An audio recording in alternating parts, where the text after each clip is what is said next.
La loi du 8 août 2016, donc la loi dite travail, a modifié, on appelle communément la définition de l'action de formation, en précisant que désormais ces actions de formation elles peuvent être organisées sous la forme d'un parcours. Un parcours, ça veut dire quoi? Ça veut dire qu'on prend en compte aussi, outre les séquences de formation, le positionnement pédagogique, l'accompagnement du bénéficiaire, la personne qui suit les formations, l'évaluation. Évidemment, ça entraîne des conséquences sur la manière dont on suit ces actions de formation, la manière dont on les trace, parce qu'il faut évidemment justifier. Vous avez bien en tête évidemment qu'il y a des financements qui sont alloués et c'est important de bien pouvoir s'assurer que les fonds sont bien utilisés. Et donc, ça change la manière de suivre ces actions de formation.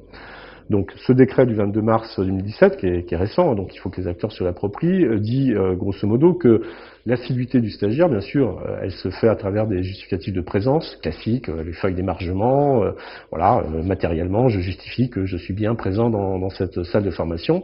Là, on passe sur des justificatifs qui sont plus qualitatifs et puis qui sont liés aussi aux technologies, c'est-à-dire qu'on prend en compte tout ce qui contribue à justifier de la participation de la personne à un cursus de formation.